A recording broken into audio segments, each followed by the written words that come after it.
박근혜 탄핵의 사유와 내란의 탄핵 사유는 무게감이 저는 확실히 다르다고 보거든요. 그럼에도 불구하고 못하고 육선의 국회 부의장 주호영 의원은 헌정사에서 뭐 7, 80년 됐는데 내란 그 실패한 거 갖고 왜 이렇게 호들갑 떠니 이런 식으로 인터뷰를 했어요. 그러니까 선수가 높은 이게 좀 아주 JTB사 할 수 있는 가장 격한 표현인데 선수가 높은 인간이나 선수가 낮은 초선이나 똑같은 얘기를 하고 있는 겁니다. 조금 더 하셔도 괜찮거든요.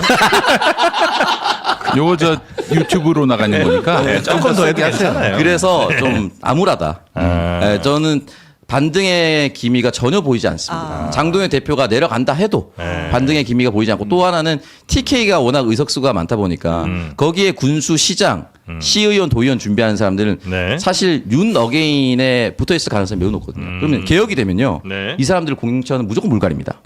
거기서 절대적으로 반대를 하고 있습니다. 그걸 돌파해야 되는데 그걸 돌파를 못하고 있죠.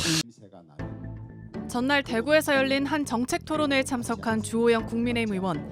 장동혁 대표를 향해 작심한 듯 발언을 시작합니다. 야당은 질이 멸렬하고 또 방향도 국민들 민심과는 많이 달리 가는 것 같습니다. 자기 편을 단결시키는 과정에서 중도가 도망간다면 그것은 잘못된 방법이라고 생각을 합니다. 지금처럼 윤 어게인 냄새가 나는 그런 방법은 맞지 않습니다. 지지층 결집을 위해 비상겸에 대한 사과를 거부하고 연일 강경 행보를 보이고 있는 장 대표를 직접 비판한 겁니다. 주 의원은 윤석열 전 대통령과의 절연도 강조했습니다. 그럼 윤석열 대통령의 경우에는 탄핵 사유 충분하다고 생각합니다. 계엄이란 구상을 한 것 자체가 잘못된 것 같습니다. 김건희 여사 특검을 막으려고 했던 것이 아닌가 짐작만 할 뿐입니다. 국민의힘 최다선이자 국회 부의장인 주 의원이 보수의 심장 대구에서 비상겸과 윤 전 대통령의 선을 그은 건 내년 지방선거를 앞두고 민심이 심상치 않다는 판단 때문으로 보입니다. 앞서 원조 윤핵관 윤한홍 의원도 장 대표를 개에 비유하며 방향 전환을 공개적으로 요구한 바 있습니다. 똥 묻은 개가 겨 묻은 개 비판하는 꼴이니 우리가 아무리 이재명 정부를 비판해도 국민들 마음에 다가가지 못합니다. 국민의힘 장동혁 대표의 리더십도 흔들리고 있습니다. 비상계엄 1년이 된 지난 3일 계엄 사과는 하지 않은 채 사실상 계몽령에 가까운 메시지를 내놓으면서 당 안에선 윤석열 전 대통령과의 절연을 요구하는 비판이 잇따르고 있습니다. 장 대표도 일단 당내 소통을 넓혀가겠다는 계획입니다. 황혜린 기자입니다. 장동혁 국민의힘 대표 눈앞에서 윤한홍 의원이 윤석열과 절연하라며 쓴소리를 이어갔습니다. 윤석열 전 대통령과의 인연 다 벗어 던지고 국정마비가 계엄의 원인이다. 이런 얘기 더 이상 하면 안 된다고 저는 생각합니다. 몇 달간 배신자 소리 들어도 됩니다. 윤 의원은 윤석열 전 대통령의 대선 캠프 시절부터 함께했던 인사입니다. 이른바 원조 친윤인 윤 의원조차 이제는 윤 어게인과 거리를 두라고 목소리를 높이는 겁니다. 비상계엄 1년이 되던 지난 3일 장 대표가 의회 폭거에 맞서기 위한 계엄이었다며 사실상 계몽령 입장에 서자 당내 비판은 더 거세지고 있습니다.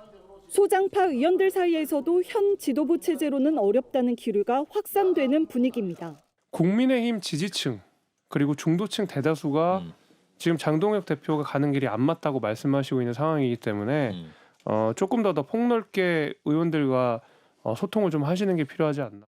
당 밖에선 장 대표를 두둔하는 목소리도 나오지만 계속 악역을 하다 보면 지지율이 좀 떨어질 수밖에 없어요. 흔들리는 당내 입지에 장 대표는 어제 4선 이상 중진 의원 5명과 개별 면담을 시작으로 앞으로 한 달간 의원들과 식사 등을 하며 본격적인 소통 행보에 나서기로 했습니다. JTBC 황예린입니다. 이재명 정권과 민주당의 입법 폭주를 규탄하기 위해 열린 국민의힘 의원총회. 민생은 실종되었습니다. 통합은 사라졌습니다. 지도부가 필참을 당부했던 만큼 초반엔 회의장이 어느 정도 들어찼지만 시간이 지나면서 빈자리가 늘었습니다.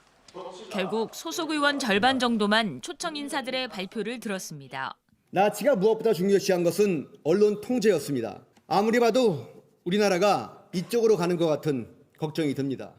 의총에 참석했던 한 의원은 당내 문제를 허심탄회하게 토론해야 할 때 아니냐며 아쉬움을 드러냈습니다. 지난주 장 대표를 공개 저격했던 원조 친윤 윤한홍 의원. 똥 묻은 개가 겨 묻은 개 비판하는 꼴이니 몇 달간 배신자 소리 들어도 됩니다.